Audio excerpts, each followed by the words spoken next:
আমরা আলেম ওলামারা রাসূলের রেখে যাওয়া সে দায়িত্ব আদায় যখন করব, আমরাও নিজেরা কিছু বানাইয়া বলবো নাকি ওহির হেফাজত করব? কাজটা কি? যদি আপনি হন নবীর ওয়ারিস, তাহলে নবী করেছে যাহা আপনি করবেন তাহা। নবী মুহাম্মদ সাল্লাল্লাহু আলাইহি ওয়াসাল্লামের ব্যাপারে আল্লাহ তাআলার বক্তব্য হলো মা ইয়ানতিকু আনিল হাওয়া ইন হুয়া ইল্লা ওয়াহয়ুন ইউহা। আমার নবী বানায়া কোনো কথা বলে নাই, যা বলেছেন সব আমার পাঠানো ওহী। রাসূলুল্লাহ সাল্লাল্লাহু আলাইহি ওয়াসাল্লাম নিজ থেকে বানিয়ে কোনো কথাই বলতেন না। মক্কার মুশরিকদের মাঝে যারা শিক্ষিত ছিল, নাজরানের খ্রিস্টানদের মাঝে যারা শিক্ষিত ছিল, ইয়াসরাবের ইহুদিদের মাঝে যারা শিক্ষিত ছিল, তাদের পণ্ডিতেরা মাঝে মাঝে রাসূলুল্লাহর কাছে এসে বিভিন্ন প্রশ্ন করতেন। হে রাসূল, জান্নাতীদের প্রথম খাবার কি হবে বলুন? হে রাসূল, আপনি যদি নবী হন তাহলে বলুন তো ছেলে এবং মেয়ে কেন হয়? আল্লাহর হাবিবকে আটকানোর জন্য মেরাজের পরে এক কাফের প্রশ্ন করেছিল, যদি গত রাতে আপনি মসজিদে আকসায় যান তাহলে মসজিদে আকসার দরজা এবং জানালার সংখ্যা কত? আমার রাসূলকে তারা যখন বিভিন্ন প্রশ্ন করত, যে প্রশ্নের উত্তরগুলো রাসূল জানতেন সেগুলো তিনি দিতেন, যেগুলো উনার জানা ছিল না সেখানে বানায়া গোজামিল দিয়ে বলে দিতেন, নাকি ওহির জন্য অপেক্ষা করতেন? রাসূল গোজামিল দিতেন, আন্দাজে বলে দিতেন, বানায়া চালায়া দিতেন। তিনি ওহির ভিত্তিতে বলতেন মা ইয়ানতিকু আনিল হাওয়া ইন হুয়া ইল্লা ওয়াহয়ুন ইউহা। ওহির বাহিরে যদি তিনি বলেন তাহলে রেজাল্ট কি হতো? এই মাইকের আওয়াজ বাড়াই। আল্লাহ তাআলা বলছেন ওয়ালাউ তাকাব্বালা আলাইনা বা'দাল আকাবিল লাআখাযনা মিনহু বিল ইয়ামিন সুম্মা লাকাতানা মিনহুল ওয়াতিন। যদি আমার নবী নিজে বানায়া ওহির সাথে মন মতো কোনো কথা তিনি ঢুকাইয়া দিতেন, আমি আল্লাহর নামে চালাইয়া দিতেন, লাখাযনা বিনহু বিল ইয়ামিন, আমি তাকে ডান হাত দিয়ে চেপে ধরতাম, সুম্মা লাকাতানা মিনহুল ওয়াতিন, তারপর তার কণ্ঠনালী আমি ছিঁড়ে নিয়ে যেতাম। কি শক্ত কথা, কি কঠিন কথা! আমার নবী যদি আমার নামে কোনো কথা নিজে বানায়া মন গড়া চালাইয়া দিত, তাহলে আমি তার গ্রীবা রাখতাম না, কেটে নিয়ে যেতাম। রাসূলুল্লাহ সাল্লাল্লাহু আলাইহি ওয়াসাল্লাম যখন ইন্তেকাল করেন, উনার দেহের সাথে কণ্ঠনালী কি ছেঁড়া ছিল নাকি কাটা ছিল নাকি? কণ্ঠনালী কাটা না থাকা প্রমাণ করে আমার আল্লাহ কণ্ঠনালী কেটে নেন নাই। কেটে না নেয়াই প্রমাণ করে রাসূল বানাইয়া কোনো কথাও বলেন নাই। এখন আমরা হুজুররা দ্বীনের প্রচার করি, ওহির প্রচার করি, রাসূল যেটা করছে আমরা সেটাই করব। করতে গিয়ে আমরা কি করি? আমরা কিছু কিছু নিজেরা বাড়াইয়া বলি, আবার পরিবেশ খারাপ দেখলে কিছু গোপন করি। রাসূলুল্লাহ বাড়াইয়া যেমন বলেন নাই, আল্লাহর কিতাবের একটা শব্দ তিনি গোপন করেন নাই, সব বলেছেন।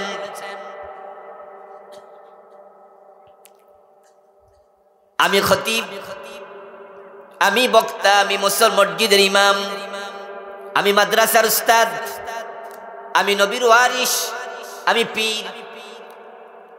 আমি ভেবে দেখি এমন ওয়াজ যদি করি যে ওয়াজ করলে পিরালি কমে যাবে, যে ওয়াজ করলে ক্ষতিবি ছুটে যাবে, যে ওয়াজ করলে মাহফিলে 144 জারি হয়ে যাবে, ওই ওয়াজ আপাতত দরকার নাই।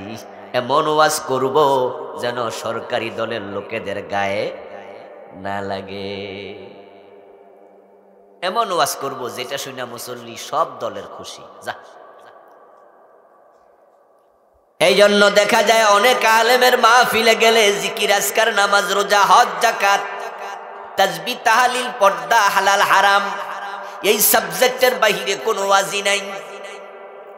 সেই কথাগুলো আমি এইমাত্র বললাম, নামাজ, রোজা, হজ, যাকাত, তাসবিহ, তাহলিল, জিকির আজকার, পর্দা, হালাল হারাম, প্রত্যেকটাই কোরআনে আছে, কিন্তু চোর ধরে হাত কাটতে হবে সেটা কোরআনে নাই। এই ওয়াজ কি সব হুজুর করছে? ও দোস্ত, নামাজের ওয়াজ পাইলেন, রোজার ওয়াজ আপনি কোরআনে পাইলেন। ইনিল হুকমু ইল্লা লিল্লাহ আলা লাহুল খালকু ওয়াল আমর, এই আয়াত বুঝি কোরআনে আপনি পান নাই? ইনিল হুকমু ইল্লা লিল্লাহ, আমার আল্লাহ কোরআনে বলতেছে আল্লাহ ছাড়া কারো আইন চলবে না। আলা লাহুল খালকু ওয়াল আমরু, সাবধান, সৃষ্টি যার, আইন চলবে শুধুই তার।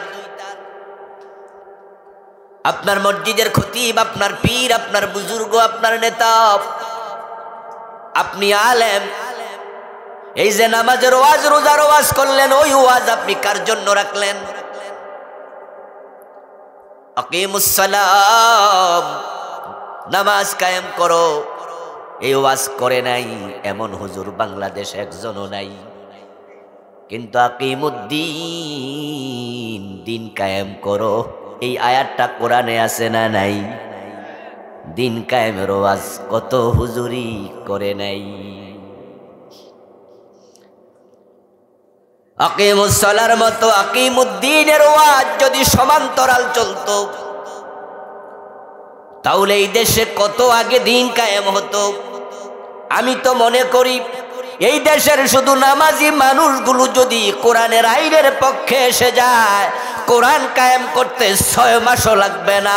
এবং শুধু নামাজিরা কোরআনের আইনের পক্ষে আসলে কোরআনের আইন ঠেকানোর ক্ষমতা কোনো জালেমের থাকবেই না।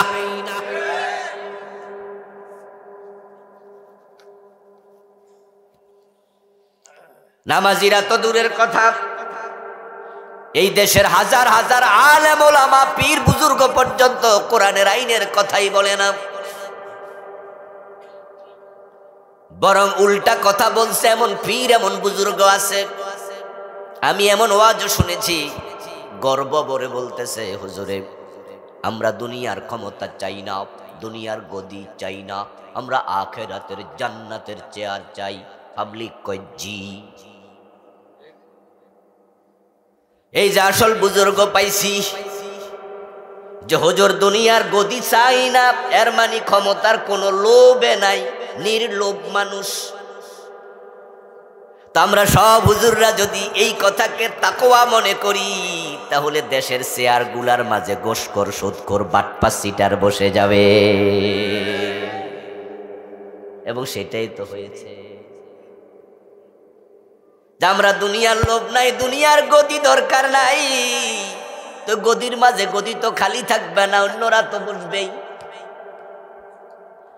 আপনি যে এটাকে তাকওয়া মনে করলেন, আল্লাহ তাআলা রাসূল মুহাম্মদ সাল্লাল্লাহু আলাইহি ওয়াসাল্লাম দুনিয়ার সবচেয়ে বড় মুত্তাকি, এবং উনি বলছেন খুযু আন্নী মানাসিকাকুম, তোমরা তোমাদের ইসলাম, তোমাদের দিন আমি নবী মুহাম্মদ থেকে গ্রহণ করো। আমি যা করি তোমরা তা করো, আমি যা বলি তোমরা তা বলো। আমি তোমাদের জন্য মডেল, আমি আদর্শ। আমার রব কোরআনে বলছে লাকাদ কানা লাকুম ফি রাসূলিল্লাহি উসওয়াতুন হাসানা। তো যেই নবী মডেল, যিনি আদর্শ, তিনি কোরআন মাজিদে পাওয়া যায়। আল্লাহর কাছে এ গদির জন্য দোয়া করছে, যে গদি হুজুর আমরা চাই না, ওই গদির জন্য রাসূল দোয়া করে বলে ওয়াজআল্লি মিন লাদুনকা সুলতানান নাসীরা। আলেম ওলামারা একটু কথা বলিয়েন, এই আয়াত কোরআনে আছে কিনা? আছে? বাংলা অর্থ কি? বাংলা অর্থ কি? হুজুর মুত্তাকি হইছে কোরআনের উল্টা কথা কইয়া, ওনার শ্রোতারাও কইছে জি। কি বুঝা জি কইছে আল্লাহ জানে। এই দেশে তো জি কোয়ার লোকের অভাব নাই। আমি দেখলাম যে এক বক্তা একবারে 180 ডিগ্রি টেম্পারেচারে খেপা বলতেছে 1971 সনে বাংলা ভাষার জন্য 30 লক্ষ লোক প্রাণ দিয়েছে। পাবলিক কইছে আচ্ছা 71 সনে বাংলা ভাষার জন্য প্রাণ দিছিল না স্বাধীনতার জন্য? তো বাংলা ভাষা কি 71 না 52তে? আর ভাষার জন্য কি 30 লাখে প্রাণ দিছিল? মূল্য 5-6 জন। কিন্তু পাবলিক কয় জি। হুজুর যত জোরে কইছে এরা আরো জোরে। কোন ডাজে জি? কোন আগা মাথা না। কয়দিন আগে এক বক্তা মাহফিলের মাঝে পাবলিকের জি টেস্ট করার জন্য আলোচনার মাঝখানে এক জোরে ঝাঁঝালো আওয়াজ দিয়ে বলতেছে এখন বাজতেছে দিনের 10টা, কতক্ষণ পরে রাত আসবে। ঠিক? পাবলিক কয় ঠিক। ওই কয় কি রে এখন দিনের 10টা বাজে, এরপরে কয় না কত ঠিক যে কইলেন। কইছি ঠেলাস ছড়ে পেলাস।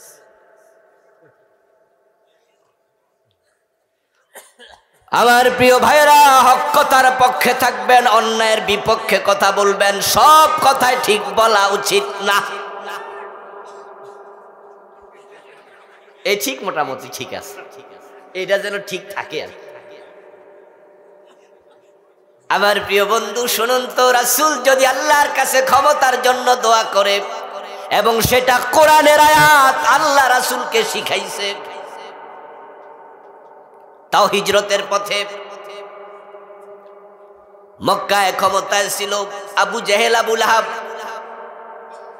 তাদের সংসদ ভবনের নাম ছিল দারুন নাদওয়া। ওখানে বসে তারা কোরআনের বিরুদ্ধে আইন পাশ করত। যেমন আমাদের বাংলাদেশের সংসদ, আমাদের সংসদ ভবনে বসে বিভিন্ন আইন পাশ হয়। মক্কায় একটা সংসদ ছিল, সেটার নাম ছিল দারুন নাদওয়া।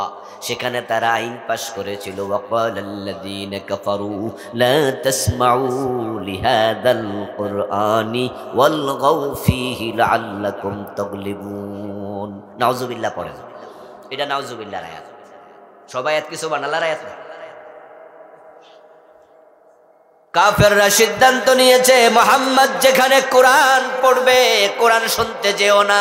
নাউযুবিল্লাহ পড়েন, লা তাসমাউ লিহাযাল কুরআন, এ কোরআন শোনা যাবে না। ওয়ালগাউ ফী, তাদের দ্বিতীয় সিদ্ধান্ত হলো যেখানে কোরআন পড়ে সেখানে গন্ডগোল লাগাইয়া দিও। মক্কার সংসদে উল্টা পাল্টা আইন পাশ হয়, কোরআনের পক্ষে পাশ হয় না। আমার রাসূল 13টা বছর কোরআনের দাওয়াত মক্কায় দিলেন, কিন্তু কোরআনের বিজয় করতে পারলেন না। আল্লাহর ইশারায় তিনি হিজরত করে মদিনায় রওনা দিলেন। পথিমধ্যে তিনি ভাবছেন, আচ্ছা মদিনায় যাওয়ার পরে যদি দেখি মদিনার সংসদে আরেক আবু জেহেল বসে আছে, সেখানেও আমাকে কোরআন নিয়ে ঢুকতে দেয় না, তাহলে চোর ধরে হাত কাটো, ডাকাত ধরে শুলে দাও, সালাত কায়েম করো, যাকাত আদায় করো।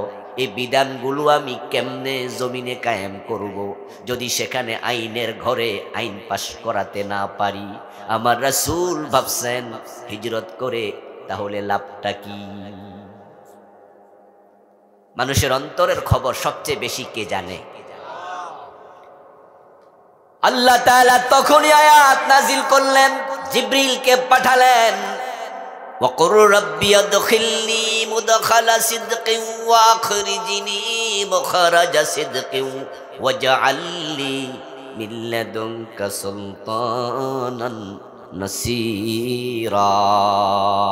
ও নবীজি আমার, মন খারাপ করবেন না। আপনি কোথায় যাবেন, কোথায় থাকবেন, কি খাবেন, কোনো নিশ্চয়তা নাই। দিনহীন বেশে আপনি হিজরত করছেন, গুহার মাঝে 3 দিন লুকায়া ছিলেন, রাস্তার মাঝে মানুষের বকরির দুধ অনুমত নিয়া দহন করে কোন রকম খাইয়া পেট বাঁচাইছেন, জান বাঁচাইছেন, সাথে এক্সট্রা কোনো কাপড় নাই, চেঞ্জ করে পরবেন, মদিনায় গিয়ে কার বাড়িতে থাকবেন জানেন না। মন খারাপ করার কিছু নাই, আপনি আমার কাছে দোয়া করুন, আল্লাহ দোয়া কবুল করে পথের কাঙ্গালকে প্রেসিডেন্ট বানানোর ক্ষমতা আল্লাহর আছে না নাই?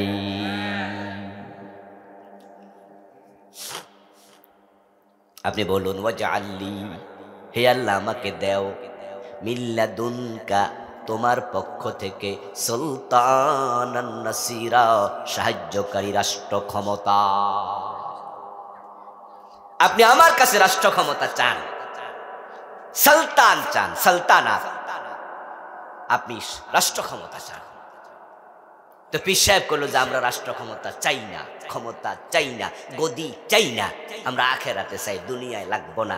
উনার এই কথাটা কোরআনের আয়াতের পক্ষে না বিপক্ষে? তো উনি কইল কি, কিসে সুবহানাল্লাহ কয় পাবলিক? এই ফিরকে মুত্তাকি বলে কেন? বরং রাসূলুল্লাহ সাল্লাল্লাহু আলাইহি ওয়াসাল্লাম আল্লাহর কাছে ক্ষমতা চাইলেন। এই জাতীয় আয়াত গোপনকারী, কোরআনের অর্ধেক প্রচারকারী, অর্ধেক গোপনকারী পীর আলেম বুজুর্গদের ওয়াজ শুনতে শুনতে এই জাতির মাথার ভিতরেও ঢুকছে আলেমদের ক্ষমতা দরকার নাই। তাই বড় মসজিদের খতিব যদি ঘোষণা করে আপনাদের পাকন্দিয়ায় যে আগামী বছর মেয়র নির্বাচন আমি করব, এলাকার চেয়ারম্যান নির্বাচন আমি করব, দেখবেন মুসল্লিদের মাঝে মিশ্র প্রতিক্রিয়া তৈরি হবে। উনার পক্ষের অনেক মুসল্লি, ভালোবাসার মুসল্লিও বলবে, হুজুর আমনের জন্য এটা মানায় না। বলবো, হুজুরের চেয়ারম্যান হইবেন আমনে? হুজুর কি যে কোন, এটি তো পাটফা সিটারের কাজ। আপনি হুজুর মানুষ, এসবে আপনি যাইয়েন না হুজুর। এলাকার কিছু লোক পক্ষে থাকবে, বাকি অনেকে বলবে হুজুর দরকার নাই, এসব বাদ দেন, আমনের কামিডা না। ও দোস্ত, নবী মুহাম্মদ ক্ষমতা চায়, ওটা কোরআনের আয়াত। আমাদের দেশের ওই ফির, ওই বুজুর্গরা ক্ষমতা কেন চায় না? কারণটা কি? কারণ তারা হিসাব করে দেখেছে, যদি ক্ষমতা আরো ওয়াজ করেন, ক্ষমতা চান, তাহলে যারা বর্তমানে ক্ষমতা আছে তারা চুমু খাবে না বিরোধিতা করবে? তাহলে আগের মতো আর ফিরালি করে হাদিয়া জুটবে না, একদল বিরোধী হয়ে যাবে। আলেম ওলামারা যখন ক্ষমতা চাইবে, বিরোধী হবে কি সাধারণ মানুষ না নেতা টাইপের মানুষ? তো নেতা বিরোধী হইলে কি ইমামতি থাকবে? ও দোস্ত, দেখা যাবে সমাজের যারা নেতা তারা তোমার বিরুদ্ধে চলে যাবে, এবং আল্লাহর কোরআনের আইন বাস্তবায়নের জন্য রাসূল ক্ষমতা চেয়েছে, ব্যক্তিগত কারণে না। এখন কোরআনের আইন বাস্তবায়নের জন্য রাসূল যদি ক্ষমতা চায়, সেই ক্ষমতা আজকের বাংলাদেশও দরকার আছে না নাই? না হলে চোর ধরে হাত কাটার আইনটা আপনি কি ফাকুন দিয়া বানাইতে পারবেন বইয়া? আজকের মাহফিলে পারমু? আজকের মাহফিলে লোক কি 300 আছে না আরো বেশি? এখানে যদি 300 কত বেশি সবাই মিলে আমি বলি আগামীকাল থেকে বাংলাদেশে চোর ধরে হাত কাটা হবে, সবাই হাঁ বলুন। আপনারা সবাই হাঁ বললেন, কাল থেকে আইন হয়ে যাবে। কিন্তু সংসদে যদি 151 জন হাঁ বলে, তাহলে তো আইন হয়ে যায়। ও দোস্ত, যখন সংবিধান বানাইছে, আমার আগে মাহফুজ ভাই বলেছে, স্বাধীনতার পর 72 সনে সংবিধান লেখা হয়। এই সংবিধান এখন পর্যন্ত 17 বার পরিবর্তন হয়েছে। এই 52 বছরে 17 বার চেঞ্জ হলো। সরকার আসে, এসে যখন দেখে সংবিধানের এই আইনটা তার পক্ষে না, তখন তাদের এমপিদেরকে বলে এটা আমরা চেঞ্জ করবো, আপনারা হাঁ বলিয়েন। তারা হাঁ বললে চেঞ্জ হয়ে যায়। এখন যদি 151 জন কোরআনওয়ালা সংসদে পাঠানো যায়, তারা হাঁ বললে নামাজের আজান হলে দোকান বন্ধের আইন চালু হয়ে যাবে।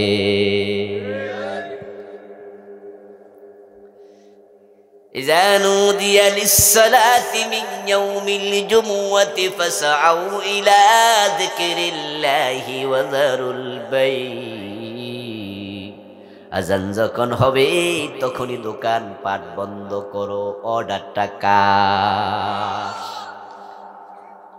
বাংলাদেশে বন্ধ হয়তো, আল্লাহর অর্ডার মানেন না কেন? কিছু মানেন, বাকিটা কই? আমার রাসূল তো ওহী গোপন করে নাই, সব প্রচার করছে। আপনার খবর কি?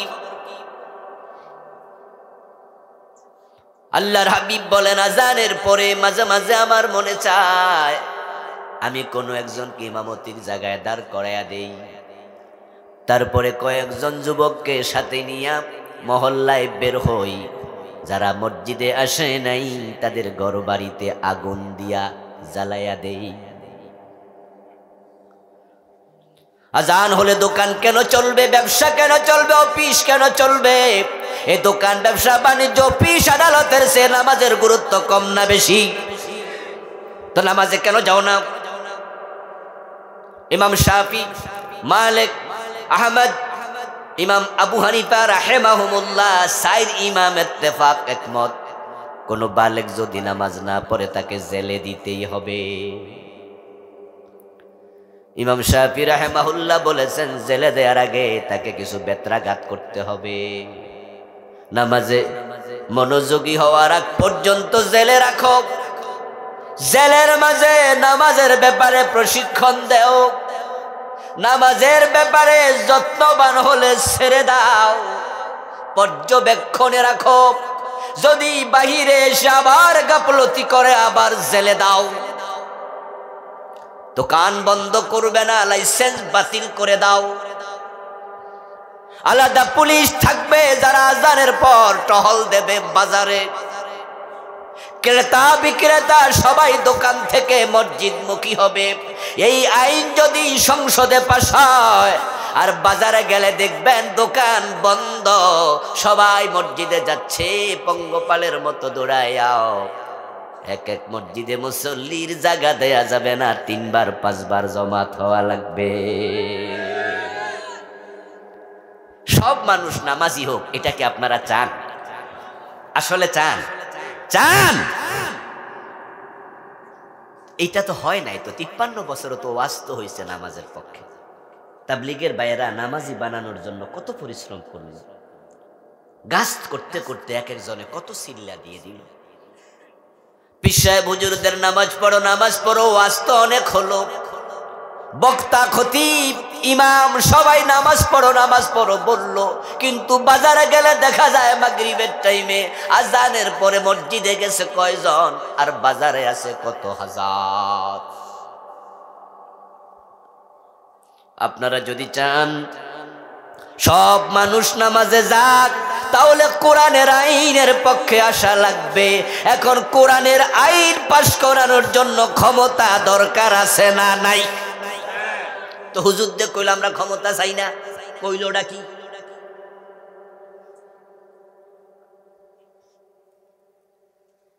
কোন কোন হুজুর আছে যারা এমন ওয়াজ করে যেগুলা শুনা শ্রোতারা কনফিউজ হয়, না বুঝা তো জি জিন্দাবাদ কয়। আমি একটু সজাগ করি, আমি স্রোতের উল্টা চলে অভ্যস্ত। এ জাতীয় কথাবার্তার কারণে তো অনেকদিন ফাকুন দিয়া কটিয়া দি মাহফিল করতে পারি নাই। 4-5 বছরও তো পারি নাই, না ওয়াজ করতে দেয় নাই। তাই বলে কি কোনো সমঝোতা করছি নাকি যে না এবার মিডা মিডা ওয়াজ করবো, আসল কথা আর কমু না? জি না। সারা বাংলাদেশে বন্ধ করে দিল, মাহফিল বন্ধ হোক, হক কথা বলা বন্ধ করা যাবে না। কারণ যারা হক বলে না তারা বোবা শয়তান। আস-সাকিতু আনিল হক্কি শয়তানুল আখরাস।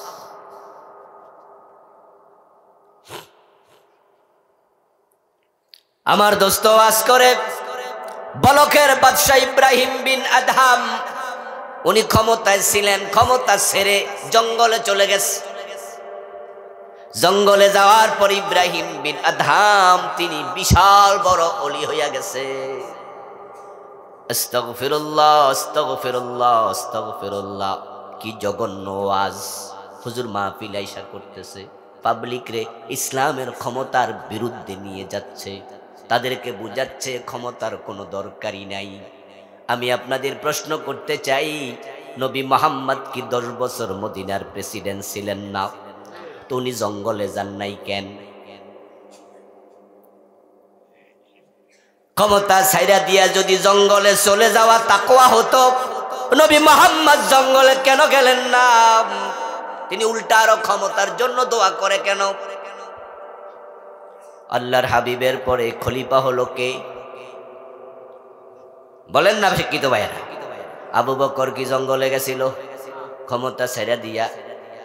ওমর গেছিল, ওসমান গেছিল, আলী গেছিল। এরপর যখন ইয়াজিদ ক্ষমতায় মুয়াবিয়া আসলো, তখন তো হযরত আলীর সাথে মুয়াবিয়ার ক্ষমতার দ্বন্দ্ব আগেই শুরু। তারপর মুয়াবিয়া রাদিয়াল্লাহু তাআলা আনহু ইমাম হাসানের সাথে দ্বন্দ্ব করলেন। তারপর তিনি ক্ষমতা তার ছেলে ইয়াজিদকে দিয়ে যখন মরে গেলেন, ওই ক্ষমতার জন্যই তো আবার দ্বন্দ্ব, যেখানে ইমাম হুসাইনকে কারবালায় কল্লা দেয়া লাগলো। তোরা কি ক্ষমতা চাইছে না জঙ্গলে চলে গেছে? তো হুজুর জঙ্গলে যায় না কেন? হুজুর যে মাঠে বইয়া রয়েছে, যে হুজুর ইব্রাহিম বিন আদমের কাহিনী শোনাচ্ছে, উনি তো জঙ্গলে গেল না। আবু বকর তো গেল না, ওমর তো গেল না। ইসলাম আমাদেরকে যেটা শিখায়নি, কোথাকার কোন ইব্রাহিম বিন আদম? উনি কি আমাদের আদর্শ? ইসলামে যারা ঢুকবা পূর্ণ ঢোক। আরে অর্ধেক জিনিস তো দুনিয়াতে দাম নাই, অনেক কিছু আছে অর্ধেক ফেলে দেয় মানুষ। আমরা যে টাকাগুলো খরচ করি, বাংলাদেশে যে নোট আছে, সবচেয়ে বড় নোটের দাম কত? মূল্য কত? মূল্যমান 1000 টাকা। মাঝখানে ছিললে এটার দাম কত? হ্যাঁ, 500, 300, কত? ফজরের নামাজ ফরজ কয় রাকাত? 1 রাকাত পড়লেন সূরা ইয়াসিন দিয়ে, আর 1 রাকাত না পড়ে বাড়ি চলে গেলেন সালাম ফিরাইয়া, সওয়াব হবে অর্ধেক। কত? কত? কেন অর্ধেক না পড়ছেন? দাম নাই। আফাতুমিনুনা বিবাদিল কিতাবি ওয়া তাকফুরুনা বিবাদিন ফামা জাযাআ। সুবহানাল্লাহ পড়ে। কোরআনের কিছু মানবা কিছু মানবা না, ফামা জাযা, তোমার কোনো প্রতিদান নাই। কে বলছে? দেখছেন আল্লাহ কি? কিছু মানবা কিছু মানবা না, ফামা জাযা। এরপরে কইছে আছে, তবে মাইরার মাই। ইল্লা খিজিয়ুন ফিল হায়াতিদ দুনিয়া ওয়া ইউরাদ্দুনা ইয়াওমাল কিয়ামাতি ইলা শাদ্দিল আযাব। জাযা নাই, প্রতিদান নাই, প্রতিদান হলো কঠিন জাহান্নামে ফেলে দেব। আসলে আপনি বাজারে রওনা দিচ্ছেন, মাগরিবের পরে আপনার বউ আপনারে বলল, এই একটা মোমবাতি কিনে আনেন তো বাজারতে। হঠাৎ রাতের বেলায় বিদ্যুৎ চলে যায়, ঘরে কেরোসিনও নাই, তাহলে তো ভাত খামু কেমনে? একটা মোমবাতি কিনতে 10 টাকার মতো লাগবে, কিন্তু মানিব্যাগে হাত দিয়া, ড্রয়ারে হাত দিয়া দেখেন 1000 টাকার একটা নোট আছে, আর কোনো টাকাই নাই। মনে মনে ভাবলেন, যদি 1000 টাকার নোট নিয়ে বাজারে যায়, আমি বুড়া মানুষ, যদি হারায়া যায়, যদি পকেট মাইন নিয়ে যায়, তাহলে তো 1000 টাকা লস, খরচ তো মাত্র 10 টাকা। কি করি কি করি কি করি? মাথায় আসলো, বাকিতে চাইলে দোকানদার যদি না যায় আরেক বিপদ। এখন এবার বুদ্ধি কইরা মাঝখানে সিরা লাইলেন, তারপরে অর্ধেকটা ডয়ারে রাইখা তালা মাইরা মনে মনে ভাবেন, যদি এ অর্ধেক হারাইয়াও যায় 500 তো বাঁচলো। এই অর্ধেক নিয়ে বাজারে গেলেন, দোকানদারকে দিলেন, 10 টাকার মোমবাতি দাও, 490 ফিরায় দাও। দিব। ফামা জাযা, ওই আয়াত মিলান। ইসলাম একটি যৌক্তিক রাজ্য ধর্ম। ইসলামের প্রতিটা মাসআলা যুক্তির সাথে মিলে। আল্লাহর নবীর প্রতিটা হাদিস বিজ্ঞানের সাথে মিলে, যুক্তির সাথে মিলে। যেগুলো আমরা জানি না অনেকগুলো আমরা জেনেছি। রাসূলুল্লাহ সাল্লাল্লাহু আলাইহি ওয়াসাল্লাম বলেছেন, যখন তোমরা পানি পান করবা, ইজা শারাবা আহাদুকুমুল মা ফালা ইয়াতানাফাস ফিল ইনাম, যখন তোমাদের কেউ পানি পান করবে তখন তোমরা পাত্রের মাঝে নিঃশ্বাস ফেলিও না। আমরা জানি না কারণ কি। 1400 বছর আগে বিজ্ঞান এত উন্নত ছিল না, কিন্তু আধুনিক বিজ্ঞান বলতেছে মানুষ কার্বন ডাইঅক্সাইড ত্যাগ করে, অক্সিজেন গ্রহণ করে। অক্সিজেন দেহের জন্য উপকারী, তাই ভিতরে ঢোকে। কার্বন ডাইঅক্সাইড ক্ষতিকারী, তাই এটা বের হয়ে যায়। এখন গ্লাসের মাঝে নাক দিয়া যদি আপনি নিঃশ্বাস ছাড়েন, আবার এটাই গ্রহণ করেন, ক্ষতি হয়ে গেল। রাসূলুল্লাহ সাল্লাল্লাহু আলাইহি ওয়াসাল্লাম বলেছেন, যখন তোমরা খাবার গ্রহণ করবে তখন খাবার শেষে আঙ্গুলগুলো চেটে খেও। আজকের বিজ্ঞান বলতেছে মানুষ যখন খাবার গ্রহণ করে তখন আঙ্গুলের মাঝে খাদ্যরস জমা হয়, আর শেষ দিকে যখন আঙ্গুল চেটে খায় ওই খাদ্যরস হজমের জন্য উপকার দেয়। প্রতিটি সুন্নাহ বিজ্ঞানের সাথে মিলে। পুরুষ মানুষকে রাসূল বলছে টাকনুর নিচে কাপড় পরিও না। আজকের দেহ বিজ্ঞান বলছে টাকনুর নিচে যদি ঢেকে রাখা হয় সারাক্ষণ, তাহলে পুরুষের যৌনতার মাঝে সমস্যা তৈরি হতে পারে। আল্লাহ কোরআনে বলছে, রাসূলুল্লাহ শিখাইছে সন্তানদেরকে 2 বছর বুকের দুধ খাওয়াও। আজকের বিজ্ঞান গবেষণা করে দেখে যেই সমস্ত মহিলা সন্তানকে বুকের দুধ কম খাওয়ায় তাদের ব্রেস্ট ক্যান্সারের ঝুঁকি বেড়ে যায়। ইসলামের প্রতিটা বিধান লজিক্যাল, প্রতিটা সাইন্টিফিক। ও দোস্ত, যুক্তির বাহিরে নাই, তবে হ্যাঁ 2-3টা মাসালা আছে যুক্তির বাহিরে। এগুলো দিয়ে আল্লাহ টেস্ট করে, দেখি সব কিছু যুক্তিতে মিললে মানো। 2-1টা দিলাম যেগুলো যুক্তিতে মানবে না, সেগুলো আত্মসমর্পণ করে মেনে নেও কিনা। যেমন হাওয়া বের হইলে অজু ভেঙে যায়, কিন্তু অজু করার সময় ওই জায়গা ধোয়ার কোনো প্রয়োজন হয় না। আপনি মসজিদে ঢুকছেন শীতের মাঝে, অজু কইরা ফজরের টাইমে ঠান্ডা পানি, মসজিদে ঢুকতে ঢুকতে একটা কাশ মারছেন, এর মাঝে নিচ দিয়া হাওয়া বাইর হয়েছে, অজু আছে না গেছে? এখন কি নামাজ চালাই দিবেন না আবার অজু? তো অজু করতে হলে কি ধুইতে হইব? মুখ হাত, ওইটা দোল লাগবে। তো অন্যায় করলো কেডা? আর শাস্তি দিলেন। মুখ তো মাত্র ধুইছেন, হাতও মাত্র ধুইছেন, তো এরা তো কোনো অন্যায়ই করেন না, এরা আবার ঠান্ডা পাবে। যেখানে পানি নাই সেখানে নামাজ পড়তে কি করতে হয়? এই কিশোরগঞ্জের ভাইয়েরা, কথা কইতে হইব কিন্তু।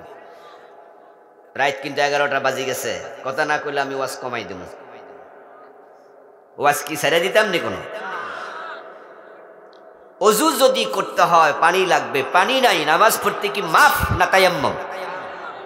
এটা কোন যুক্তিতে ধরলো? কোন যুক্তিতে ধরলো আমার বুঝে আসে না। চেহারার মাঝে মাটি আছে, ময়লা আছে, হাওয়া থেকে লেগেছে, হাতে লেগেছে, ইত্যাদি ইত্যাদি ইত্যাদি। রাতের বেলায় ঘুমাইছেন, ঘুমানোর কারণে আপনার হাত দেহের কোন জায়গায় চুলকাইতে গেছে কওয়া যায় না, ঘুমের ভিতরে টের পান নাই। হাতের মাঝে ময়লাও তো লাগতে পারে, নিজের দেহ থেকেই লাগতে পারে। তো ঘুম থেকে ওঠেন, পানি দিয়া ধন, মুখের ময়লা চলে যাবে, হাতের ময়লা চলে যাবে, এটা লজিক্যাল, বুঝে আসলো। অজু ঠিক আছে, পবিত্রতা। কিন্তু উঠে দেখেন পানি নাই। এবার ইসলাম বলে এবার মাটির কাছে যাও, যাইয়া কিছু মাটি আরো লাগাও। তায়াম্মুম করলে কি ধুলাবালি যায় না আরো লাগে? তো আরো লাগলে পবিত্র হইলেন কেন? যা আসিল তা তো চলে, এখন যে মাইরা একবার ভালো করে আরো লাগাইলে তো কিটা হইল? বুঝে আসে না। আল্লাহ বলছে কোনো কথা নাই। দুই চারটা মাসালা এমন আছে, বাকি সব যৌক্তিক, সব লজিক্যাল।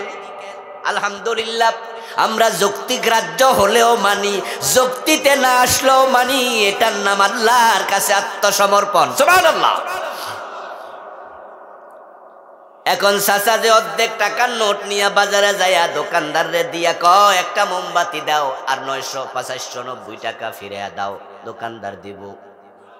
বরং চোখ বড় কইরা ছায়া থাইকা মনে মনে কইব, চাচা পাগল হইল কবে? এই চাচা, আপনি অর্ধেক টাকা আইনা আবার উল্টা কইতাছেন যে 490 টাকা ফিরাই দিন। আমারে পাগল পাইছেন না আমনে পাগল? চাচা যদি কয় বেটা চালাকি করিস না, দে তাড়াতাড়ি, অর্ধেক তো আনছি।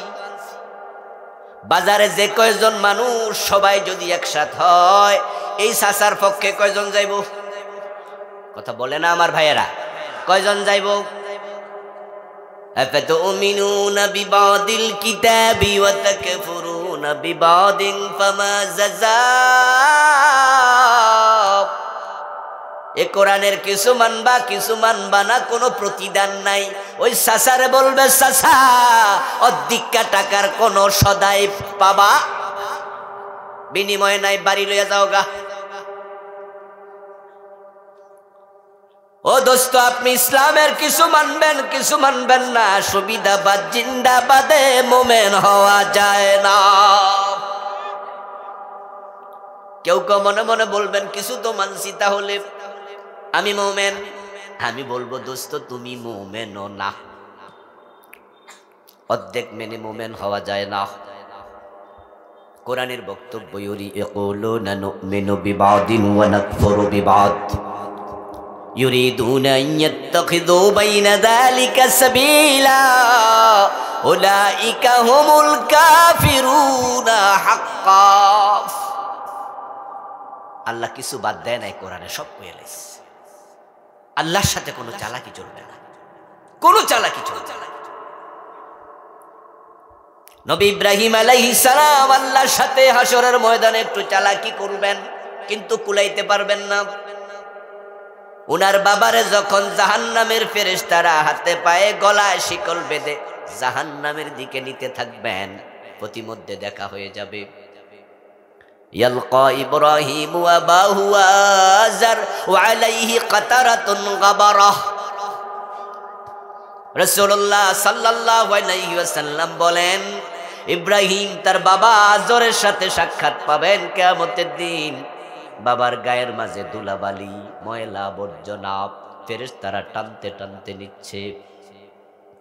সন্তান ইব্রাহিমকে দেখে জান্নাতি পোশাক পরিধানরত অবস্থায় সেদিন আজর বুঝবে, আজকে তো আমার ইব্রাহিম বড় সম্মানের আসনে বসে আছে। তার দিকে তাকাইলে হয়তো কিছু পাইতেও পারি। তিনি ইব্রাহিমের দিকে ফেল ফেল নয়নে তাকায়া থাকবে। ইব্রাহিম নবী তখন বাবারে বলবে, আলামা কুল্লাকা আল্লা তাসিনি। ও বাবা, আজকে এভাবে তাকায়া লাভ কি? দুনিয়ায় থাকতে তোমাকে আমি বলেছি আমার অবাধ্য হয়েও না, কিন্তু সেদিন তো আমার কথা তুমি শোনো নাই। আজর জবাব দেবেন, আলিয়াউমা লা আসিকা, আজকে অবাধ্য হব না, যা বলতে চাও শুনবো, বলো তুমি।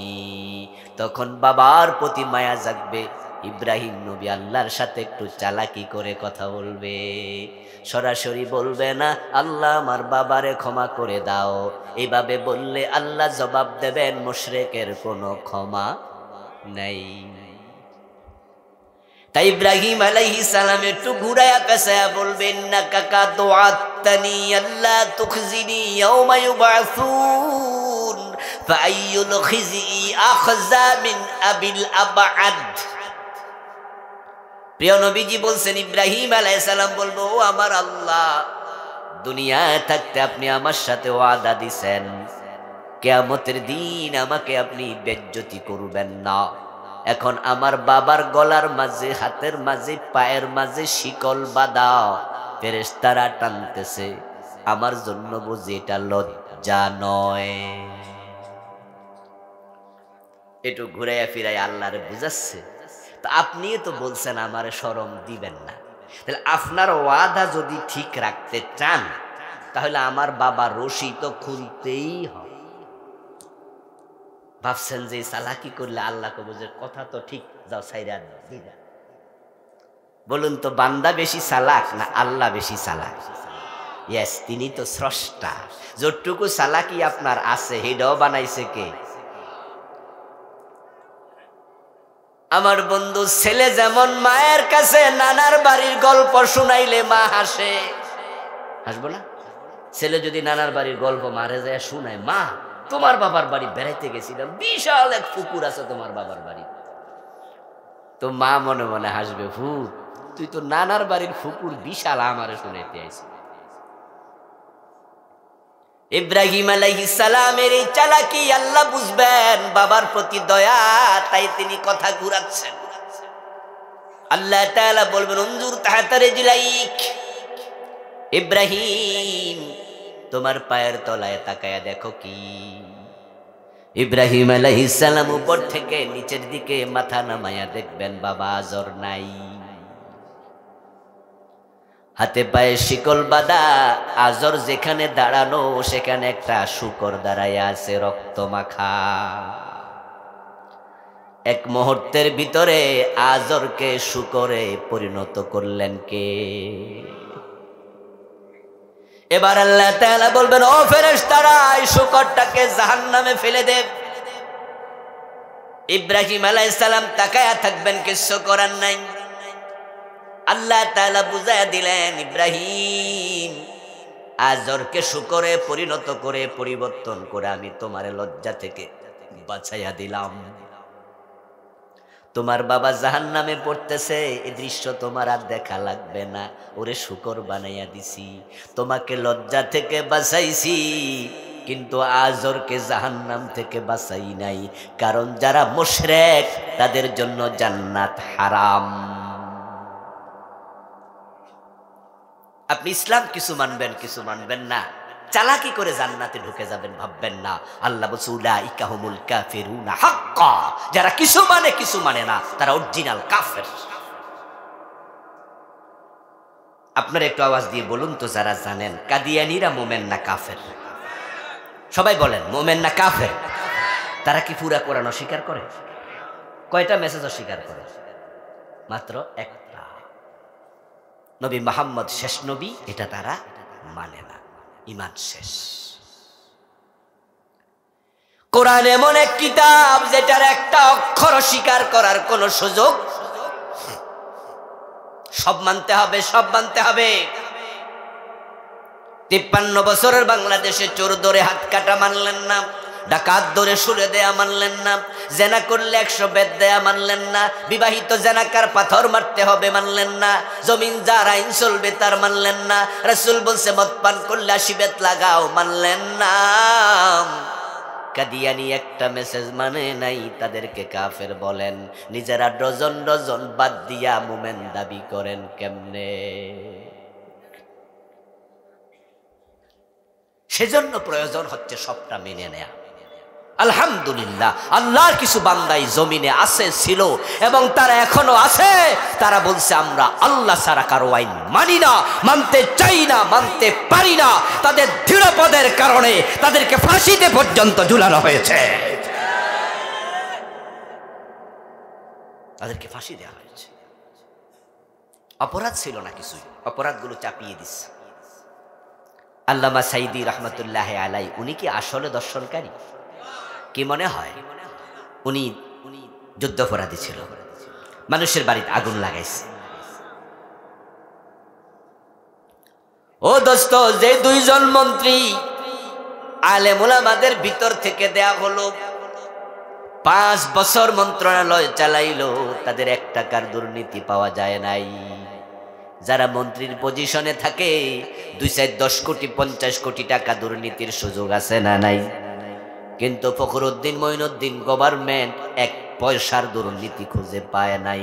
এতে প্রমাণ করে এই লোকগুলোর কলবের মাঝে তাকওয়া আছে। আপনি বললেন আপনার বাড়ির পিয়ন 400 কোটি টাকার মালিক, কি বলে নাই, নেত্রী বলে নাই উনার ফিয়ন নাকি 400 কোটি টাকার মালিক। আমার প্রশ্ন হলো, যদি ফিয়ন 400 কোটি টাকার মালিক হয়, তাহলে বাড়িওয়ালা কয়শো কোটি টাকার মালিক? 100 কোটি না 1000 কোটি হিসাবে তো নাই। কারণ শুধু এস আলম গ্রুপ ইসলামী ব্যাংকের 18টি শাখা থেকে, না জানি 17টা শাখা থেকে 80,000 কোটি টাকা পাচার করছে। গত কয়দিন আগে পত্রিকা দেখলাম 80,000 কোটি। ইসলামী ব্যাংকের বাহিরে আরাফা ব্যাংক ওদের অধীনে আছে না, এক্সিম ব্যাংক আছে না, SIBL আছে না, অনেকগুলো ব্যাংক তারা নিজেরা লুটপাট করে ফেলছে। আপনারা বলুন তো, এই এস আলম গ্রুপ যে এত টাকা সরাইয়া নিল, একা একা নিছে না উপরেও কিছু দিছে? উপরওয়ালারা কি লামসামে খুশি? অর্ধেক নিছে, আল্লাহ না জানে, আমরা তো জানি না। ও দোস্ত, এই জাতীয় মন্ত্রীগুলাকে ধরে ফাঁসি দিয়ে দিল। আল্লামা সাইদিকে 13টা বছর জেলে রাখলো। আসলে তারা যে সৎ, তারা যে দুর্নীতি করে না, এটাই দেশের সব মানুষ বোঝে, সবাই জানে, যাদের বিবেক আছে। অপরাধ শুধু একটা, তারা আল্লাহর জমিন, আল্লাহর কোরআনের আইন কায়েম করতে চায়। ওয়ামা নাকামু মিনহুম ইল্লা আন ইউমিনু বিল্লাহিল আজিজিল হামিদ।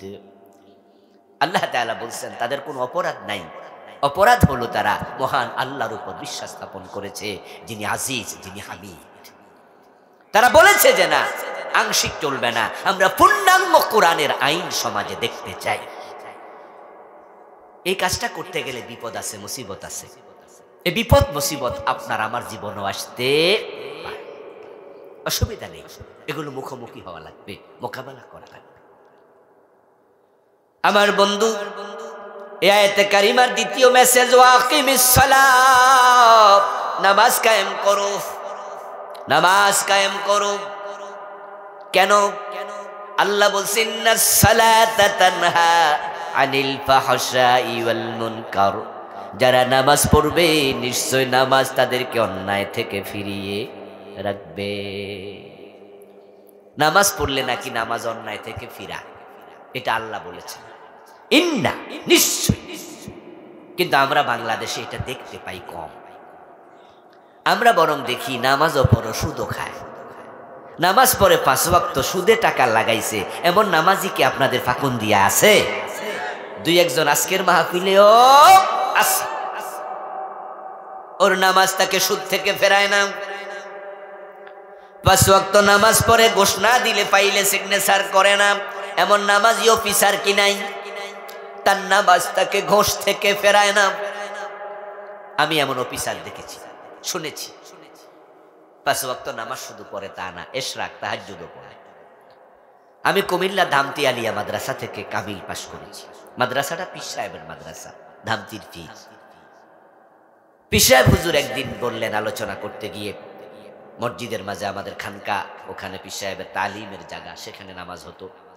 উনি বলতেছে যে উনাদের মাদ্রাসা, ধামতি মাদ্রাসা, একবার তিনি কেরানিকে পাঠালেন টিউনুর কাছে। হুজুর মারা গেছে, এখন জীবিত নেই। টিউনুর কাছে পাঠালেন যে মাদ্রাসার মঞ্জুরির মেয়াদ শেষ, এবং সেই মেয়াদ যে শেষ, এটা 3 বছরের জন্য একবার মঞ্জুরি দেয়, প্রতি 3 বছর পর পর আপডেট করতে হয়, এমপিওভুক্ত মাদ্রাসা স্কুলের নিয়ম। উনারা কাগজ দেখে যে মেয়াদের শেষ আগামী দিন, এর ভিতরেই কাগজ সাইন করে আনতে হবে, না হয় জটিলতা তৈরি হবে।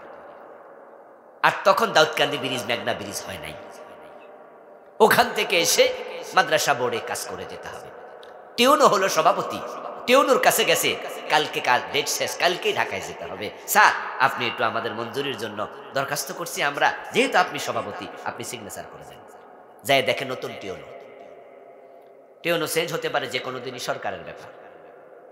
টিউনু সাহেব তো আমাদের কেরানির চিনে না, আর পীর সাহেব হুজুর অফিসিয়াল কোনো কাজ করে না, উনি প্রিন্সিপাল, উনি যায় না, উনি পীর সাহেব মানুষ। কেরানি আব্দুর রহিম নামে একজন ভদ্রলোক ছিল, আমি চিনি উনাকে, উনিও মারা গেছে, আল্লাহ জান্নাত নসিব করুক। উনি যায় বলল যে, স্যার, আমি তো ধামতি মাদ্রাসার হেড ক্লার্ক, হুজুর পাঠাইছে, আপনি একটু সাইন করেন। ওই টিউনু আবার পীর সাহেবরে চিনে না, নতুন আসছে। উনি বলল যে, কিছু আনছেন না? কয় যে না। কয় না আনলে আমি সিগনেচার করি না, যান পরে আসে। কয় স্যার আমাদের তো বিশাল মাদ্রাসা। বলে হ্যাঁ ঠিক আছে, পীর সাহেব হুজুর প্রিন্সিপাল, এই তো দেই না আমরা। না দিলে পরে আইসেন যান। উনি চলে গেলেন। পীর সাহেব হুজুরকে গিয়ে বললেন যে হুজুর প্যাচ তো ভালো করে লাগছে, এখন আপনি ডিসি রে ফোন দেন। ডিসি রে ফোন দিলে, ডিসি রে খবর দিলে, তখন তো আর আজকের মতো মোবাইল ছিল না, আরো অনেক আগের কথা না বলছি, 2000 সনের আগে। আমি কামেলে পাশ করছি 2001-এ, এই কাহিনী আরো আগে। মোবাইল তো অ্যাভেলেবেল না, এখন ফোনে ফোন দেবেন, ডিসি ধরবো, ধরে টিউনুরে ধমকাইবো, ওই বেটা আইন দেখাবে, কাগজ দেখাবে, 5-7 দিন তো গড়াবে। আমাদের তো কালকে ডেট শেষ, এখন কি করি? প্রিন্সিপাল হুজুর কইল যে রহিম সাহেব আপনি যা করেন করেন, আমারে শুনেন নাই, বসে আমি হ্যাঁ বলি কেমন? এর মানে পারলে কিছু দিয়া কাম সাইরা রাখা। সকালবেলা কিছু টাকা পকেটে নিয়ে ফজরের নামাজ পড়ি উনি একবারে কাগজপত্র নিয়ে রওনা দিলেন, দেবিদ্বারে সাইন করবেন, তারপরে গাড়িতে করে ঢাকায় চলে আসবেন। ভোরে ভোরে হাজির, সূর্য ওঠার কাছাকাছি সময়। টেওনো সাহেবের বাড়ি গিয়ে কলিং বেল চাপলেন, দরজা খুলে এক ভদ্র মহিলা বের হলো। বের হয়ে বলে কাকে চান এত ভোরবেলায়? আমাদের আব্দুর রহিম সাহেব বললেন স্যার কই? স্যার তো এশরাক না পড়ে আসে না। স্যার মসজিদে আছে, উনি ফজর পরে এশরাক পরে তারপরে আসে। আব্দুর রহিম সাহেব বলে ভালোই তো, তাহলে মসজিদে পাবো, ঠিকানা তো একটা পাইলাম।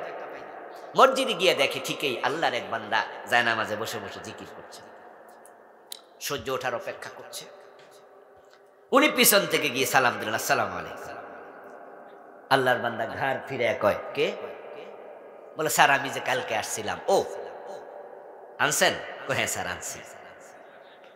আনলে বাসায় যান, আসতেছি। তারপরে উনি আবার তাড়াতাড়ি তাহাজ্জুদ ইশরাক করছে, পরে বাসায় যাইয়া সাইন করছে।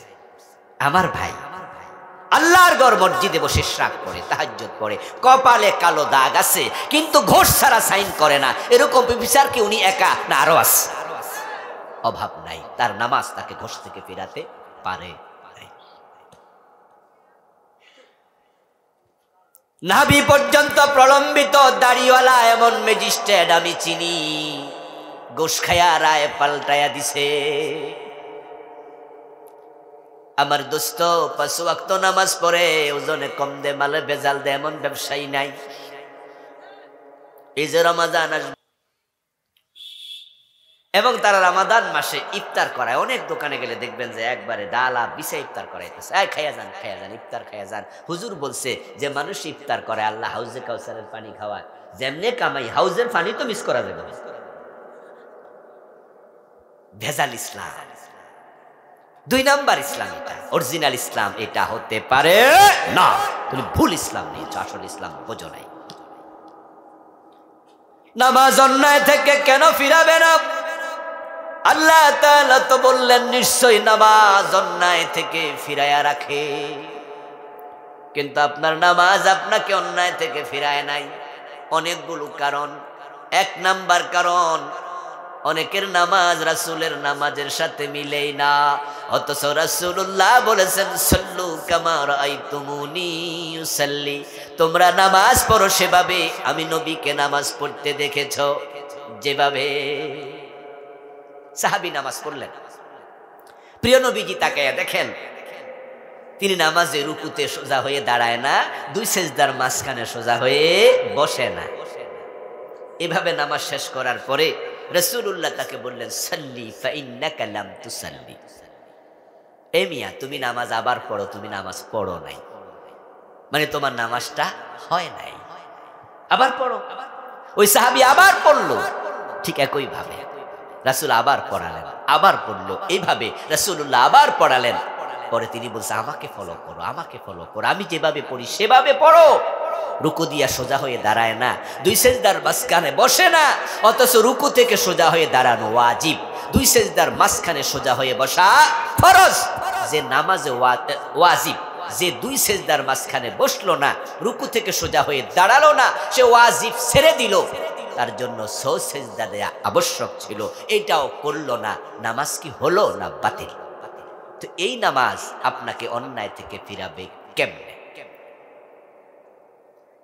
নামাজের মাঝে 13টা ফরজ আছে, আরকান হাকাম, 1 নম্বরে শরীর পাক, 2 নম্বরে কাপড় পাক, 3 নম্বরে নামাজের জায়গা পাক। আছে না?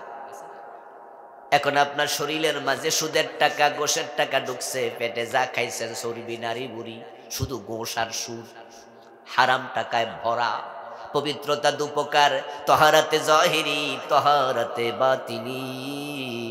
যদি পট ময়লা লাগে পেটে, ময়লা লাগে রানে, প্রস্রাব পায়খানা লাগছে, পানি দিয়া দো পরিষ্কার হবে। কিন্তু পেটের ভিতরে, রক্তের ভিতরে হারাম ঢুকাইছ, সেটা পরিষ্কার হবে কেমনে? আল্লাহর কাবায় গিয়ে দোয়া করবা, মাতামুহু হারামুন ওয়া মাশরাবুহু হারামুন ওয়া মালবাসুহু হারাম ওয়া গুযিয়া বিল হারামি ফান্না ইউস্তাজাবু লিযালিকা। ইয়া আল্লাহ, ইয়া রব বলে কাবার সামনে দোয়া করে আমার রাসূল কয়, পেটে হারাম, কাপড়ে আছে হারাম, পানি যে পান করছে, বিদ্যুতের টাকা দিছে, এটাও তো হারাম। যে এত হারাম খায়, তার দোয়া কাবার সামনেও কবুল হবে না। মান ইশতারা সাওবান বিআশারাতি দারাহিম ফীহি দিরহামু হারাম লাম ইয়াকবালিল্লাহু লাহু সালাতাহু মা দামা আলাইহি। 10 টাকা দিয়ে কাপড় কিনছো, 9 টাকা হালাল, 1 টাকা হারাম। এই কাপড় পরে যতই নামাজ পড়ো, 1 রাকাত কবুল হবে না। 1 নম্বরে শরীর পাক, 2 নম্বরে কাপড় পাক। কাপড়ে প্রস্রাব পায়খানা লাগছে, পুকুরে নিয়ে ধোয়া দেন, কলের মাঝে পানি ছেড়ে ধোন, পরিষ্কার হবে। হারাম টাকা ঢুকেছে, বঙ্গোপসাগরে ধুইল, পরিষ্কার হবে না। অথচ যে যায় নামাজে খারাই নামাজ পড়ে, এটাও হারাম টাকা দিয়ে কিনছে, এমন মুসল্লিও। সরাসরি হারাম টাকা হজ করতে যায়। যারা সিনেমার নায়ক নায়িকা, তারাও তো হজ করে মাঝে মাঝে, করেনি? কথা কয় না কেন আমার ভাইয়েরা? করেনি? হ্যাঁ, সিনেমার নায়িকা হজ করে আসে, সিনেমার নায়কে হজ করে। আচ্ছা, এই যে টাকাটা যেটা হজ করছে, এটা কি বানাইয়া কামাইছে? সিনেমা। আর দেহ দেখাইয়া, নাচা ধুল্লা, এই আকাম কইরা কামাইছে। টাকাটা কি হালাল না হারাম? তো এটা দিয়া হজ করে দোয়া করছো, নামাজ পড়ছো, কিসের নামাজ, কিসের দোয়া? সুদ খেলে 73টা গুনাহ, সবচেয়ে ছোটটা মায়ের সাথে জেনা। তোমার কিসের নামাজ? কিসের নামাজ তোমার? তারপরে নামাজের জায়গা ফাঁক। এখন তো মসজিদ হয়ে গেছে অধিকাংশ না ফাঁক, কারণ মসজিদ বানানোর সময় খোঁজে কার বেশি টাকা আছে, হেরে সভাপতি বানাইব। হে গোশ কাকার সুদ খাক, অসুবিধা নেই, হেরে কইব যে আমনে সভাপতি হয়ে যান, আমনে দোতলা ছাদ করে দিয়ে। অথচ বেটা সুদী ব্যাংকের মালিক, সিনেমা হলের মালিক, মসজিদের সভাপতি। এমন ঘটনা বাংলাদেশে আছে। কেমনে বানাইলো হেতে জানে তো, হে সিনেমা চালাইয়া এই কাম করে খায়। তাহলে আমাদের দোতলা হওয়া দরকার, আমাদের মসজিদ বিল্ডিং হওয়া দরকার। রাসূলুল্লাহর মসজিদ ছিল কাঁচা, মুসল্লি ছিল পাকা। আর আমাদের মসজিদ হয়েছে পাকা, মুসল্লি হয়েছে কাঁচা। আরকান হাকাম 13 ফরজের মাঝে কেরাত পাঠ একটা ফরজ। কেরাত পড়া যেমন ফরজ, বিশুদ্ধ কেরাত পড়া ফরজ। কত মুসল্লি খবর নেন সূরা ফাতিহাটাই শুদ্ধ পারে। লাহানে জলি, তোমার নামাজ তোমাকে অন্যায় থেকে কেমনে ফিরাবে? নামাজে ভুলের অভাব নাই, নামাজ রাসূলের সাথে মিলে না। কত মাসলা ভুল, 1-2টা, ডজন ডজন ভুল। ইমাম যখন ভুল করে, পিছন দিয়ে আমরা তাকে সংশোধন দেই, লোকমা দেই। বাংলাদেশে লোকমা দেয়, পিছন দিয়া মুসল্লিরা কি বলে? আল্লাহু আকবার। প্রিয় নবীজি কি শিখাইছে? সুবহানাল্লাহ। শিখাইলো কি, আর আমরা কই কি? قال رسول الله صلى الله عليه وسلم للرجال التسبيح وللنساء التسبيق। রাসূলুল্লাহ শিখাইলেন, পুরুষ মুসল্লি যদি লোকমা দেয়, সে যেন সুবহানাল্লাহ পড়ে, তাসবিহ পড়ে। আর যদি মহিলা মুসল্লি থাকে, তারা কথা বলবে না, মুখ দিয়ে হাতের উপর হাত আওয়াজ করবে। কোন আল্লাহর বান্দা যে আল্লাহু আকবার ঢুকাইছে সুবহানাল্লাহ সরাইয়া, আমি আজ পর্যন্ত খুঁজে পাই না। রাসূলুল্লাহ শিখিয়েছে, যখন মানুষ নামাজ শেষ করবে, সালাম ফিরাবে, তখন সালাম ফিরানোর সাথে সাথে নবী মুহাম্মদ আস্তাগফিরুল্লাহ পড়তেন। কয়বার? 3 বার। আল্লাহু আকবার বলতেন কয়বার? 1 বার। আল্লাহুম্মা আনতাস সালাম ওয়া মিনকাস সালাম বলতেন একবার, আয়াতুল কুরসি পড়তেন একবার, আল্লাহুম্মা লা মানিআ লিমা আতাইতা ওয়া লা মুতিয়া লিমা মানা'তা ওয়া লা ইয়ানফাউ জাল জাদ মিনকাল জাদ পড়তেন একবার, আল্লাহুম্মা আনতা রাব্বি লা ইলাহা ইল্লা আনতা খালাকতানি আনা আবদু দুরুদে সাইয়্যিদুল ইস্তিগফার পড়তেন একবার, আশহাদু আল লা ইলাহা ইল্লাল্লাহু ওয়াহদাহু লা শারীকা লাহু এই লম্বা দোয়াটা পড়তেন একবার, সুবহানাল্লাহ পড়তেন 33 বার, আলহামদুলিল্লাহ 33 বার, আল্লাহু আকবার 34 বার। আরো কত দোয়া রাসূল পড়েছেন হাদিসের কিতাবগুলোতে আছে। আমি এই বিষয়ে বই লিখেছি, এটা হাদিসের বৈচিত্র্যে পূর্ণাঙ্গ নামাজ সব তুলে ধরেছি। আমার প্রিয় ভাই, আমার দেশের হুজুররা কি করলো? রাসূলের সিস্টেমকে চেঞ্জ, সালাম ফিরাইলো আল্লাহুম্মা। কোথায় পেলেন আপনি এটা? কোথায় পেলেন? এখন হুজুর আল্লাহুম্মা আমিন কইয়া মুখ মুছলো, মুসল্লিরা মুছলো, এবার হুজুরও খারায়া সুন্নত পড়ে, মুসল্লিও সুন্নত পড়ে। রাসূলের শিখানো এই দোয়াগুলো বাংলাদেশে মরে গেছে, ডিজাইন শেষ করে ফেললেন। আরো মজা লাগে আমার যখন দেখি পাবলিক যে হুজুর কয় আমিন দোয়া আল্লাহুম্মা আমিন, উনিও আল্লাহুম্মা আমিন, হুজুর পরে আবার কয় আমিন, সবাই কয় আমিন। মাঝখানে যে হুজুর কি দোয়া করছে না হইন নাই কয় আমিন। আচ্ছা আমিন শব্দের অর্থ কি? আল্লাহ তুমি কবুল করো। এই যে আপনি না বুঝা কবুল করো কইলেন, আপনি মসজিদের সভাপতি, অনেকদিন বেতন বাড়ান না, হুজুর তো হাত তুইলা কইতে পারে আল্লাহ তার সভাপতিগিরি ছুড়াইয়া দাও, আপনি কোন আমিন। এখন না বুঝছে যে আমিন আমি শুরু করলেন, কোন দিন কোন দোয়া মারে কত যায় না।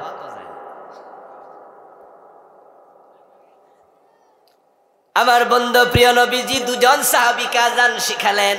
ডিজাইন দেখেন কেমন আমরা চেঞ্জ করি।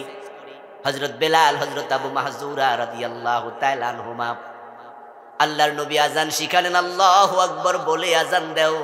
বাংলাদেশের কিছু জায়গায় দেখা যায় আযানের আগে দুরূদ শরীফ চালাইয়া দিছে। আশা করছি এলাকায় নাই, না থাকাই ভালো।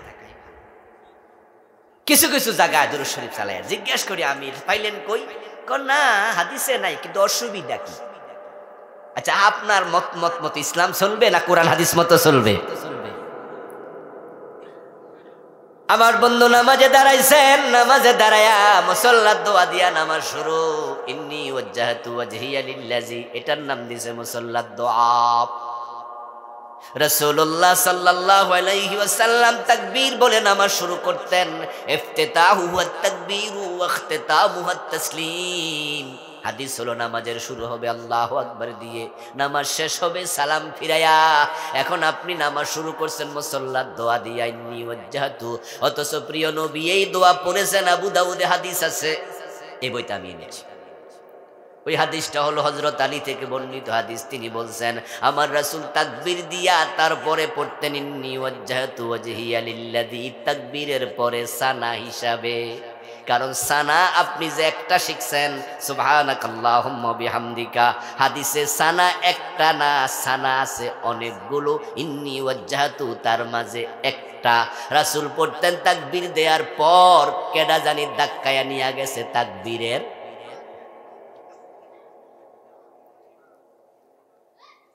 আজানের মাঝে। রাসূল শিখালেন ইজা সামিতুমুল মুয়াজ্জিনা ফাকুলু মিসলা মা ইয়াকুল, মুয়াজ্জিন যা বলে তোমরা তা বলো। তো মুয়াজ্জিন বলে আল্লাহু আকবার, আমরাও বলি। মুয়াজ্জিন বলে আশহাদু আল্লা ইলাহা ইল্লাল্লাহ, আমরাও বলি। মুয়াজ্জিন বলে আশহাদু আন্না মুহাম্মাদুর রাসূলুল্লাহ, তখন আমরা কি বলি? সাল্লাল্লাহু আলাইহি সাল্লাম। অথচ রাসূল কয় না, মুয়াজ্জিন যা বলে তোমরা তাই বলো। এখানে হচ্ছে কালেমায়ে শাহাদাত, কালেমায়ে রিসালাতের স্বীকৃতি। মুয়াজ্জিন বলছে আল্লাহ ছাড়া কোনো ইলাহা নাই, আপনিও বলবেন ঠিক আল্লাহ ছাড়া ইলাহা নাই। মুয়াজ্জিন বলছে মুহাম্মদ আল্লাহর রাসূল, আপনিও বলছেন ঠিক মুহাম্মদ আল্লাহর রাসূল। আপনি এখানে দুরূদ শরীফ পড়লেন, রাসূল তো বলেনি। দুরূদ পড়তে তিনি বলেছেন আজান শেষে সুম্মা সাল্লু আলাইয়া, সহিহ মুসলিমের হাদিস। তোমরা আমার নাম শুনলে দুরূদ পড়বে, তবে দুরূদটা পড়বে আজান শেষ হলে জবাবের পরে। জবাবের পরে যে দুরূদ পড়া লাগে এটা তো জানেই না। ডিজাইন চেঞ্জ, নামাজের আজানে চেঞ্জ, ইবাদতে চেঞ্জ, হালাল হারামের তোয়াক্কা নাই, আরকান হাকাম 13 ফরজ জানেই না, 14টা ওয়াজিব জানে না, কত মুসল্লি। আচ্ছা আপনারাই বলুন তো, এত প্যাচ লাগাইলে এই নামাজ কবুল হবে? আর কবুল না হলে অন্যায় থেকে ফিরাবে কেমনে? এই জন্য আসুন ভুলগুলো কোথায় আমরা শোধরাই। প্রশ্ন হতে পারে, হুজুর এই নতুন নতুন কথা আমনে পাইলেন বুঝি, আর তো শুনলাম না। আমি বলবো, দোস্ত, ভুল ঢুকেছে অনেক কিছু, আমাদের ওস্তাদরা মুরব্বীরা যারা ছিলেন, এটা তাদের সমস্যা, তবে তাদেরও দোষ দেয়া যাবে না। আজ থেকে 100 বছর আগে বাংলাদেশে টাইটেল মাদ্রাসা, দাওরা মাদ্রাসা ছিলই তো না। তখন মানুষের কাছে ফতুয়ার কিতাবের নাম ছিল মকসিদুল মুমিন, নেয়ামুল কোরআন, এগুলা ছিল ফতুয়ার কিতাব। সারা বাংলাদেশ একটা টাইটেল মাদ্রাসা ছিল না। টাইটেল পাশ করলে কলকাতা যেত। দাওরা মাদ্রাসা হাটহাজারি ছিল না, মেখল ছিল না, কোনোটাই ছিল না 100 বছর আগে। এগুলো ছোট ছোট মক্তব টাইপের ছিল, 2-4 ক্লাস ছিল। দাওরা পাশ করতে দেওবন্দে যাওয়া লাগতো। আর এখন সারা বাংলাদেশে অসংখ্য দাওরা মাদ্রাসা আছে। আপনাদের কিশোরগঞ্জে জামিয়া এমদাদিয়া ছাড়াও আরো দাওরা মাদ্রাসা আছে না? কত আলহামদুলিল্লাহ, বুখারী পড়ে, মুসলিম পড়ে, মিশকাত পড়ছে, আবু দাউদ, তিরমিজি, সিয়াসির, তার ভিতরে বাহিরে কিতাব পড়ছে। তো আগের লোকেরা কিতাব ছিল না, পড়ার লোক নাই, তাই তারা ভুল করছে। হতেই পারে। ও ভাই, আজ থেকে 30 বছর আগে দাঁত তোলার জন্য আমরা কি ডেন্টাল ক্লিনিকে যাইতাম না রাস্তার পাশেও দাঁত তুলতাম? যারা আমার সমবয়সী আছেন তারা দেখছেন যে এরকম বাক্সায় লইয়া প্লাস দিয়া টাইম না তুল। এবং আজকে যে চুল কাটার জন্য আমরা এসি ভিআইপি সেলুনে যাই, আগে কি সেলুনে না রাস্তার সাইডে বইয়া? হ্যাঁ, যারা চুল কাটত দুই হাঁটুর মাঝখানে মাথা ঢুকাইয়া তারপরে টাননা।